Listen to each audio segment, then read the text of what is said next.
people have to see a clear roadmap that what they are sacrificing for, let's take subsidy, which they say there's huge savings. Where is the savings being challenged to? If you are making a savings, you said, I want to save this money to be able to invest where? You have to invest in critical areas of development.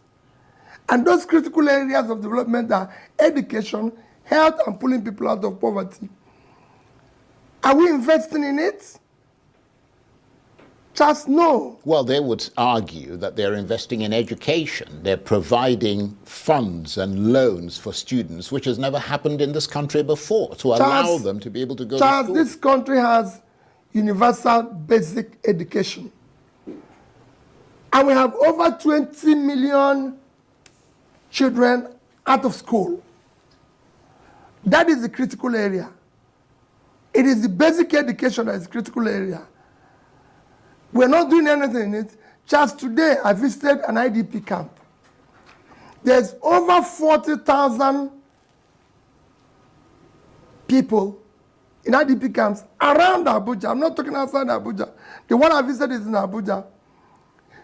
With over 4,000, they don't have a primary health care. 4,000 or 40,000?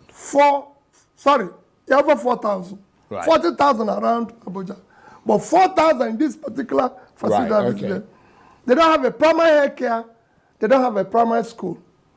They used to have a primary school, which was there by UNICEF. It's closed down for the past 3 years. The kids are there. There's no primary school. There's no health care. So, if you don't have that in Abuja, where do you have it? Where? And this is the one you said is free. Free and compulsory. So where are you investing the money? What I have said is that I maintain, Charles, there's no democracy in Nigeria today. Nigeria today is not a democratic country. Let's stop telling ourselves lies. If you look at all the tenets, look at all the yardstick of measuring democracy, it doesn't exist here. Simple definition, democracy is government of the people, by the people, for the people. Today, the government we have is not of the people. It's not by the people because the people didn't vote. It wasn't their votes. I'm not just talking about presidency. Across the line, look at what happened in Edo. Can you call that democracy? It is not vote of the people. Across the line, look at what happened in Edo. Can you call that democracy? It is not vote of the people. And it's not for the people. I've just told you that I went to an IDP camp where we have thousands of people, no primary health care. They were begging me to have one nurse, which I said I must make sure. They don't even have primary school, which again I told them I will make sure it happens. So what are you doing? For a country that just spent 21 billion naira to renovate a house for the vice president, which is not, hasn't packed in, is not living there. And you cannot even have a primary school for kids who are going to be leaders of Nigeria tomorrow. For people who pass through the same process, tonight deny these kids this opportunity today. So it is not a democratic country. So it's not for the people. You can't have a democracy without a functional and effective legislature, which you know we don't have today. You can't have a democracy without, again, an independent judiciary that fights for the common person. I can go on and on. In a democracy, it is clear. There's guidelines. Even when you set for people vying for election, like in Nigerian case, you have to talk about people must be qualified. They must have primary school, secondary school, university, and must attain certain age. Charles, that is not happening today. People are with unverified, forged certificates all over the place, criminal records and everything, and they're in charge. So you cannot say that. It is, yes, maybe we're striving to be a democratic country, but the way we are today is not. Look at what happened in Rivers that you mentioned. Can you call that democracy? There's no freedom of speech. And you know that yourself, Charles. And I can tell you, and there's so many people who are being detained in one place or the other because they've made one statement or anything. Well, I haven't been harassed, to be fair. But yes, I mean, yes, maybe you've not been, but I've been. Well, that's unfortunate. So I can tell you that even that doesn't exist. But we're not, when you say, yes, he exists, Charles, when you go for an exam and you score 10%, it's a fail. I'm just giving you the real measure of democracy. We failed in all of them. So it doesn't exist. Thing you can say that you have a government is security of life and property, rule of law. These are intangible assets that you cannot ignore. It is critical. People go where there's law and order.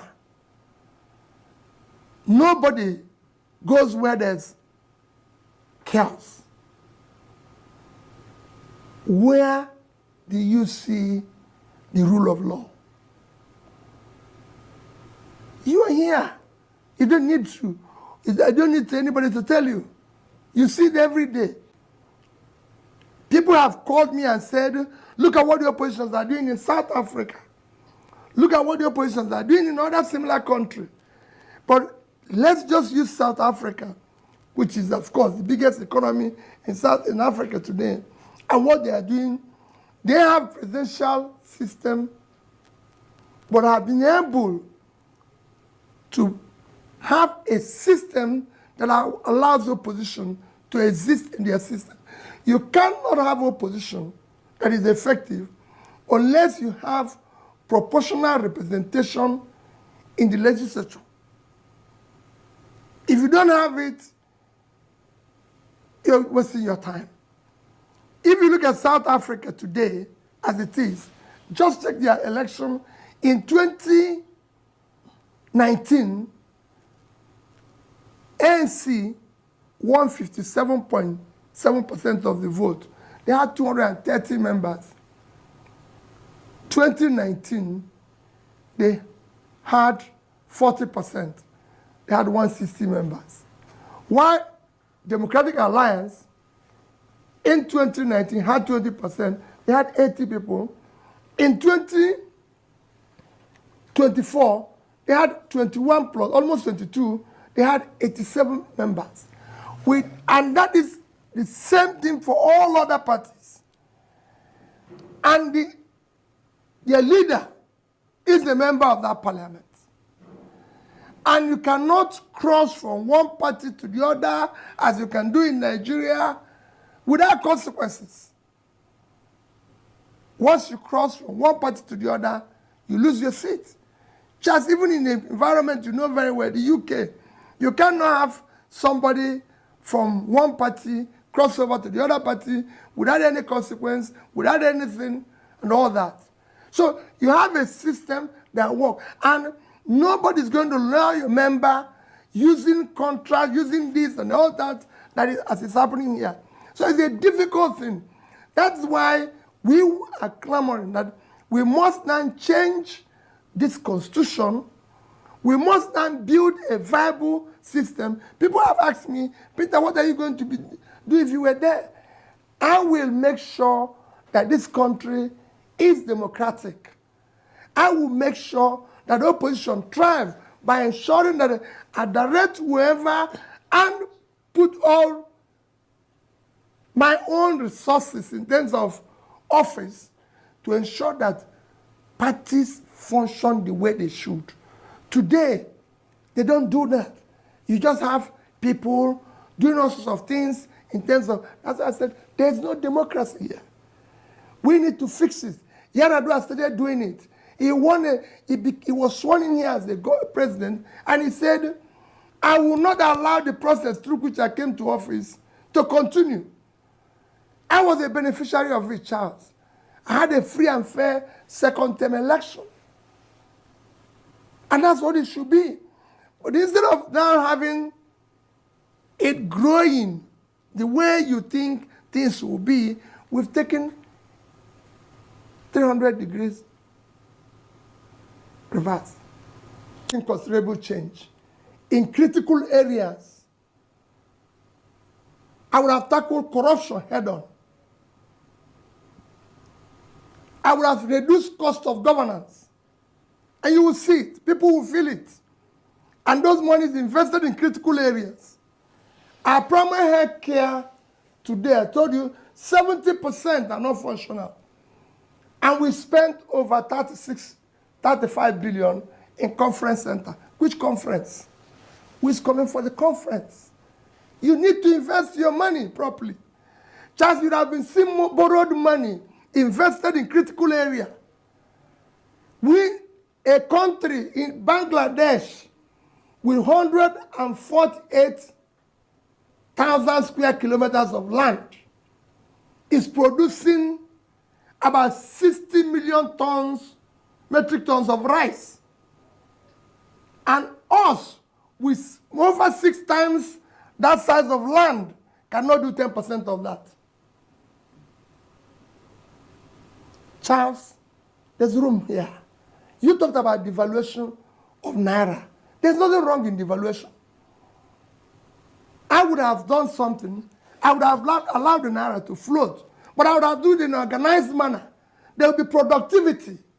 The idea of devaluing your currency, allowing it to float, to be cheaper, is that you have productivity so you can export, so people can come and buy. But when you don't have productivity and you devalue your currency, it's double whammy because you have nothing to sell. So I would have injected money in productivity. Today, nobody is producing anything. Somebody told me a few days ago, said, oh, they've removed there's no more tax or this on some of the manufacturing inputs and everything. And all. I said, no. How can you manufacture? How can you do business when your interest rate is over 40%? One of the biggest costs of manufacturing today, cost of production today, is interest rate. Just nobody borrows money at over 40% to do a business that is shared. You can only borrow it. It's only government that is borrowing that amount of money at that cost. So you need to do the right things, and you can do it. So what would be the thrust of your attack then on President Tinubu in 2027 that might tip the balance in your favor? I mean, you've talked about, the economy, you've talked about democracy, the rule of law, which you say suffered a setback. Given all that, what would be your strategy to erode confidence in the president and convince the Nigerian people to go with you rather than him? It is not enough that your aides are running around. You, who is the main person, have to have an idea, be competent, have the capacity, have the compassion, the energy to do the job. It is not something you can lease out. Governance, leadership, is not something you can just hire somebody else to do for you. You are the leader. You should be the one answerable to the people, doing the right things. You're the chief person, and you should be in charge. We have too much of delegated responsibility here. That shouldn't be.